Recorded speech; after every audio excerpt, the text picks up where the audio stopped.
আমি ফজরের সুন্নত পাই নাই, দেখি জামাত শুরু হয়ে গেছে, এখন আমি আগে সুন্নত পড়বো নাকি জামাতে শামিল হব? ফজর নামাজ যদি আপনি জামাতে, সুন্নত যদি আপনি না পান, তাহলে সেক্ষেত্রে সুন্নতটা ফরজ নামাজের পরে সূর্য ওঠারও 15-20 মিনিট পরে পড়বেন, সেটা সবচেয়ে উত্তম।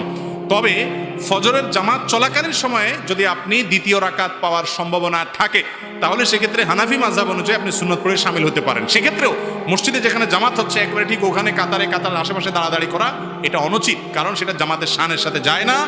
যদি পড়তে হয়, অনেক সালাফ থেকে বর্ণিত আছে, একটু বাইরে হয়তো বারান্দায় বা উপরে নিচে অন্য কোথাও পড়ে আপনি শামিল হলেন। তবে অনেক উলামায়ে কেরাম সেটাও নিষেধ করেছেন, কারণ হাদিসে আসছে ইযা উকিমাতিস সালাহ ফালা সালাতা ইল্লাল মাকতুবা, যখন নামাজের একামত শুরু হয় তখন ফরজ ছাড়া আর কোনো নামাজ পড়া জায়েজ নাই। যদিও ফজর নামাজের ব্যাপারে যে উলামায়ে কেরাম জায়েজ বলেছেন, সেটার বিশেষ কারণ হলো ফজরের সুন্নাতটা সবচেয়ে গুরুত্বপূর্ণ সুন্নাহ। সেই কারণে যদি পড়তেও হয় এই মাসলাক অনুযায়ী, মাযহাব অনুযায়ী, তারপরেও ওই যে একেবারে কাতারে অনেক মসজিদ দেখবেন